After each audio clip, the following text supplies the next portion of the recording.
Bonjour à tous et bienvenue. On continue notre tour de France des clubs niveau gestion. On était allé à Niort, à Béziers, à Toulon, à Amiens, à Angers, à Nîmes et tant d'autres places. Et bien il est temps de poser ses bagages dans le plus vieux club du football français, le Doyen, le HAC, qui milite en Ligue 2 depuis quelques années déjà. Mais avant d'entrer dans les détails, une petite pensée à Christophe Revaux, l'ancien gardien emblématique de Toulouse évidemment, du PSG et également du Havre, dans lequel il a également été dirigeant ensuite, qui malheureusement nous a quittés il y a quelques semaines. Donc évidemment une pensée à lui, un homme saint. Et c'est quand même une pensée aussi un petit peu triste de voir l'état d'un de ses clubs chéris qui est aujourd'hui à la mine patibulaire et avec un avenir de plus en plus incertain malgré les déclarations du président Volpé. Alors évidemment, comme je vous l'ai dit, ces dernières semaines, ça a été assez agité au Havre parce que la presse locale avait sorti quelques articles très intéressants.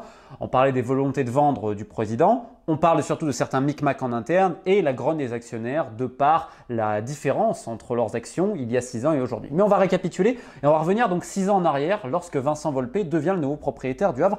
Et déjà, on va pas non plus jeter la pierre parce qu'à l'époque, le Havre est dans une situation cataclysmique, criblé de dettes, avec Louvel, donc l'ancien président, qui cherche à tout prix un repreneur.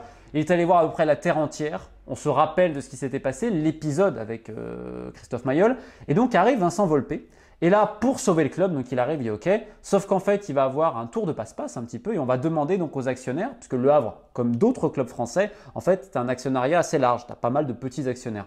Et donc, en fait, les actions sont passées de 10 euros à 70 centimes. Donc les actionnaires ont fait cela pour sauver le club. Ensuite, il y avait un projet afin de revaloriser les actions et tout. Mais n'ayant pas les compétences à ce niveau-là, je préfère me taire et je vous montre les articles en description et les propos des intéressés. Vous comprendrez mieux que moi. Donc, on comprend un petit peu le principe. Sauf que là, 6 ans plus tard, le Havre patauge en Ligue 2, on se rend compte qu'il y a des problèmes, des gros problèmes en interne, des problèmes de gestion. Et donc, de nouveau, il y a une grogne des actionnaires, comme c'était le cas il y a d'ailleurs quelques années. Et là, on monte au créneau en disant, mais attendez, aujourd'hui on a quasiment tout perdu, nos actions elles valent quasiment plus rien, on ne sait pas vraiment ce qui se passe et tout. Et le club, aujourd'hui, où va le Havre? C'est quoi le projet du Havre? Parce que comme je vous l'ai dit, il y a 6 ans, il fallait un repreneur. Ok. Le repreneur, un peu, c'était l'idée, voilà, on va amener de nouvelles idées, on va changer plein de choses, on va remonter en Ligue 1, etc. Et depuis, la gestion, et c'est là où je dis, il faut vraiment passer aux déclarations du président Vincent Volpé, puisque là, dans une nouvelle interview à la presse où il essaye de rassurer tout le monde en disant mais regardez, on est impacté par Mediapro. Oui, d'accord. C'est assez génial parce qu'il dit oui, on n'a pas vu, les gens ne se sont pas rendus compte, etc. Tu as l'impression que lui, bon, il s'était rendu compte de tout. Bon. Et là, il dit oui, le Brexit nous impacte. Alors c'est vrai que le Brexit impacte, mais en fait, il est en train de justifier les mauvais résultats financiers par le Covid, Mediapro et le Brexit qui impacterait le marché des transferts. Alors, il a raison sur certains points. Sauf qu'en fait, il cache la mauvaise gestion derrière ces excuses-là, comme font plein d'autres personnes. On perd de l'argent, c'est pas de notre faute, c'est le Covid. Mais en fait, mettre simplement les pertes et le déficit structurel du Havre sur le Covid, Mediapro, le Brexit, c'est faux. Et notamment sur le Brexit et les transferts, parce que le Havre est l'un des clubs les plus mal gérés. Alors oui, vous allez me dire, Ferland Mendy, c'est parti à Lyon, ça a fait de l'argent, Tino Kadewere, etc. Ok. Mais il y a combien de joueurs, de très bons joueurs du Havre qui sont partis libres? Et Moukoudi, et Ferrat, et Pape Gay, et Fortes à l'époque. Oh! Et il y en a d'autres. Et il y en a d'autres. C'est-à-dire que la plupart des bons joueurs sont partis libres parce que des fois le club n'a pas su anticiper ou le club a été trop gourmand lors de certaines négociations. Alors il y a eu cette incroyable chose sur Pape Gay avec Watford. On réclame à l'époque entre 3 et 10 millions. Alors j'ai déjà entendu des négociations un peu folkloriques, mais un président de club qui dit en rendez-vous j'en veux entre 3 et 10, j'ai jamais entendu. Tu peux dire j'en veux entre 8 et 10. Voilà, en gros 8 et après le reste met en but. Mais entre 3 et 10, ça veut rien dire. Alors ça, cette anecdote-là, elle a fait le tour dans tout le milieu des agents et même des clubs anglais en disant mais le mec du Havre, mais les mecs ils sont tarés au Havre. C'est comme, pour regarder cette folie un petit peu des grandeurs, on a essayé de faire venir Hatem Ben Arfa au Havre, il y a eu plusieurs rendez-vous. Et la direction s'est dit, pour financer ça, on va créer une marque de cosmétiques au nom d'Hatem Ben Arfa. Alors, outre les projets à un moment donné, on a réfléchi sincèrement à faire une piste de karting autour du stade.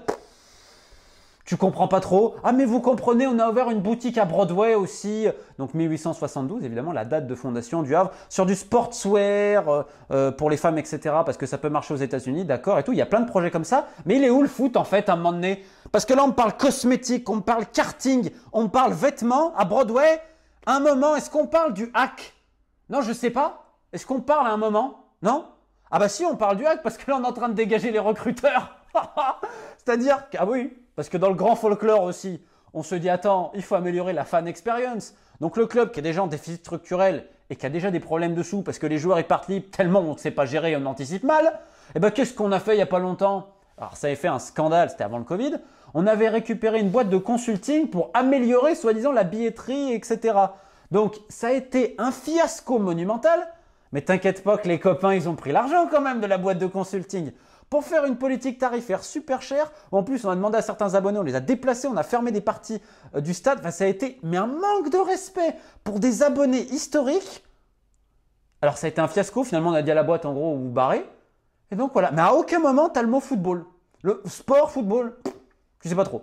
Comme dirait Vincent Volpe en interne, moi je connais rien au foot, mais je connais le business du foot. Ah bah, vu les micmacs dans certains transferts, oui, je pense qu'au Havre on connaît bien le business du foot. Hein. Tu te demandes des fois où l'argent il passe d'ailleurs. Mais bon, après il suffit de voir certains salaires en interne, hein, même pour des postes, on va dire assez simples, ça peut monter à 5 chiffres assez rapidement. Et d'ailleurs, le président Volpe se vante d'avoir fait exploser la masse salariale. Je sais pas, je ne me vanterai pas trop de ça parce que ça te met aujourd'hui le club en déficit structurel. Donc toute cette gestion-là scabreuse sur on n'arrive pas à garder les mecs, on est trop gourmand, ça fait qu'ils partent libres. En interne, on a pris des mecs, on a doublé des postes pour rien parce qu'en fait on espère que certains vont démissionner parce que c'est une guerre de clans, on y arrive après. Plus tous les projets foireux qu'il y a eu à côté et avortés. D'ailleurs, je serais curieux de savoir comment la boutique à Broadway elle a été financée. Et ça, je dis rien. Mais tu te dis, le foot il est où? Et dernier clou du spectacle. Vincent Volpe, donc propriétaire, président, prête de l'argent au club. Bon, comme plein de propriétaires le font. Hein. Roman Abramovich, c'est le premier exemple qui me vient en tête. Et dans ces cas-là, alors je sais que normalement, je sais que dans le milieu de l'entreprise, c'est normal qu'il y ait taux d'intérêt. Mais dans le foot, dans la pratique footballistique, ça ne se fait pas normalement. Et ça, il y a plusieurs exemples. Le principal, c'est Abramovich. Abramovich, depuis le début qu'il a Chelsea, il prête l'argent. Mais il n'y a pas de taux d'intérêt derrière. Sauf que là, Volpe, il a prêté 8 millions au club, selon Paris Normandie, à 5% de taux d'intérêt. Alors on va me dire peut-être et tout, mais ça ne se fait pas encore dans le milieu du foot. Ça peut se faire dans le milieu de l'entreprise. Dans le milieu du foot, c'est la première fois que j'entends ça. Et j'ai demandé à des gens à l'étranger, etc. C'est très très rare. On pourrait se poser quand même aussi certaines questions parce que dans le même temps, en effet, Monsieur Volpe, depuis un moment, il parle avec des repreneurs. Donc là, il a beau dire oui. Bon, si tu lis bien le dernier entretien qu'il donne à Paris Normandie, il te dit oui, dans un an, ce sera un peu différent, peut-être que là. Pourquoi? Parce qu'il veut des sommes pas possibles. À l'époque, il réclamait 20 patates. Mais le Havre, ça vaut pas 20 millions. Mais ça, c'est le grand problème des prêts dans le club français. Cayazo à Saint-Etienne, oh ben on en veut 100 millions. Valdemar-Kita, on en veut 100 millions. Thierry Gomez au Mans, pareil, il en réclamait des 20 millions à l'époque. Moi, je suis en Ligue 2, ça vaut 20 millions. Maintenant, c'est en national, on en réclame toujours des sommes à 2 chiffres. Bon là, visiblement, le Mans, ça a un peu baissé le prix. Donc, tu as aussi ce grand problème de la folie des grandeurs des présidents. Jacques Rousseau à Nancy, pendant des années, pourquoi il n'a pas réussi à vendre? Parce qu'à chaque fois, on essaie de gratter plus. Et au final, d'ailleurs, le rachat, il n'était pas spécialement épanoui. Mais c'est un autre débat. Donc, quand vous dites tout ça, que vous voyez un peu la gestion comme ça, vous dites, bon, c'est un peu compliqué. Maintenant, on va essayer de parler de foot. Mais avant, petite parenthèse quand même, on va rester dans les bureaux. Parce que le directeur général, c'est M. Pierre Ventier. Au CV immaculé, j'ai envie de dire. Grenoble à l'époque, où c'est un problème. Sochaux à l'époque, où il y a un problème. Et Valenciennes, où il s'est fait dégager de manière dégueulasse et abjecte par les propriétaires. Donc là, il n'y a pas de souci. Mais bon, avec un CV comme ça, et surtout quand tu connais la réputation du bonhomme dans le milieu, c'est-à-dire c'est simple, Pierre Ventier, il a tout fait, il a tout vu. Je pense que si la France a un problème, il faut appeler Pierre Ventier. Comme plein de gens dans le foot, Ivan Perisic, c'est tout moi, Sochaux. Tino Kadewere, personne ne croyait en lui, heureusement que j'étais là. Donc en fait, dès qu'il y a une réussite, Pierre Ventier se l'attribue. J'adore, folklore. Sauf que Pierre Ventier et M. Volpe, ça va pas du tout. Donc qu'est-ce qui se passe? Eh bien, M. Volpe, il récupère des gars au club qui font l'œil de Dallas pour regarder ce que fait Pierre Ventier, qui lui-même va essayer de dégager d'autres employés en mettant des copains et tout. Wouh! Ce qui fait qu'en interne, vous pouvez demander à n'importe qui, l'ambiance, elle est délétère. On va ajouter à ça que la plupart des gens qui sont au club connaissent rien au foot, hein, tant qu'à faire. Alors, le vélo, les troisièmes mi-temps, ça on connaît très bien. Le micmac, la feignante. Le foot, c'est encore une fois karting, cosmétiques, sportswear, vêtements, football. Et donc vous allez me dire, mais il y a quand même Paul Le Guen. On a mis Paul Le Guen, manager général. Alors, mec gentil, il n'y a pas de problème. Bon, déjà, il y a un premier truc, c'est qu'il part de Bursaspor, rappelez-vous. Il se fait virer. Donc, il attaque le club, normal. Et puis, il y a 2 joueurs de Bursaspor qui arrivent au Havre et je ne sais pas où en est le procès contre Bursaspor. Bref, après ce moment énigmatique des 2 joueurs de Bursaspor qui arrivent en transfert payant au Havre, chacun se fera son avis ensuite là-dessus. Donc, il a ramené son fils pour faire un peu le recrutement. Paul Le Guen, c'est un mec qui travaille avec un petit réseau, un peu de confiance, etc. J'ai pas trop envie de... Humainement, c'est un mec plutôt tranquille. Par contre, ça va pas du tout avec le groupe, quoi. Il y a un nombre de scandales qui ne sont pas sortis dans la presse locale. C'est comme à Niort. pas beaucoup de choses qui sortent. Mais tu as quand même des joueurs qui l'ont insulté, quoi, les gars.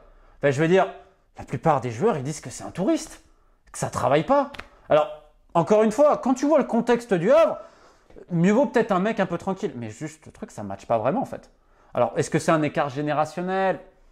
Honnêtement, chacun se fera son avis.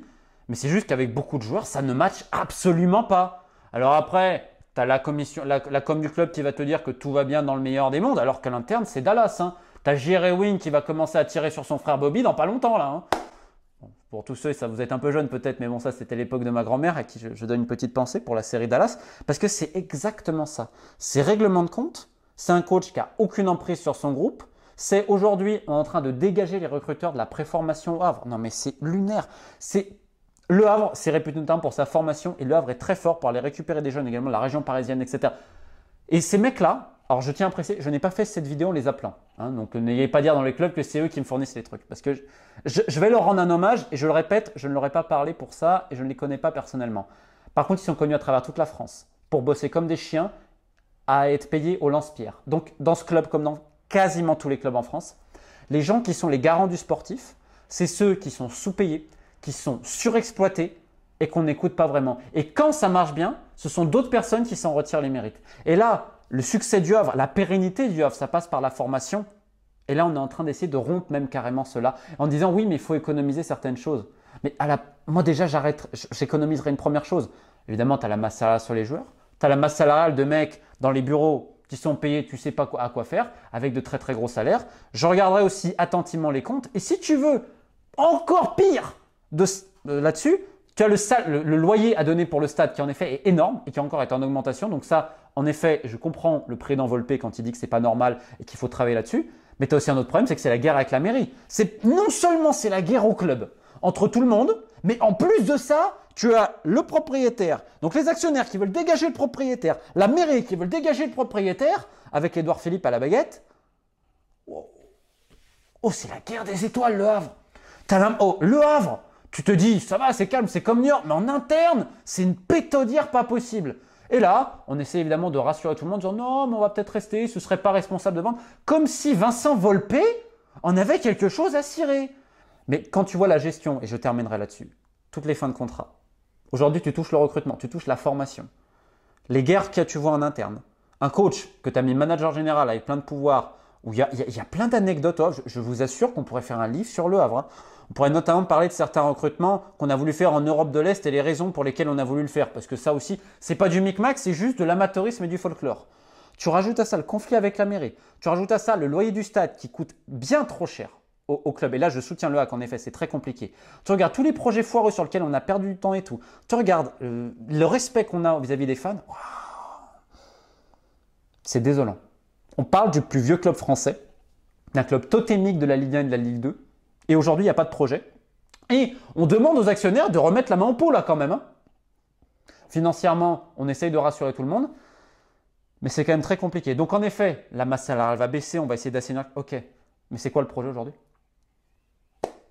C'est quoi le projet du Havre? J'aimerais que quelqu'un me réponde honnêtement, sportivement. Arrêtez de me parler sportivement, c'est quoi? Parce que c'est bien beau de dire oui, on va remonter en Ligue 1. Comment? En virant les recruteurs de la préformation, ceux qui t'ont fait ta richesse et ceux qui font pourquoi le Havre est aussi respecté aujourd'hui? Donc, je terminerai juste là-dessus. Il y a des gens au Havre, ils sont planqués, ils vivent très très bien, pendant que d'autres triment et leur passion est exploitée.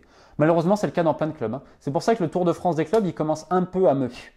Mais on ira bientôt à Caen et vous allez voir, Micmac et compagnie. La Ligue 2, Auxerre aussi, où c'est le braquage. Mais bon, avant toute chose, j'ai une autre affaire d'abus sur mineurs à sortir bientôt. Donc les enfants, on se tient au courant très vite sur la chaîne. Une autre pensée à Christophe Robot quand même. Il le mérite et je terminerai là-dessus. Christophe.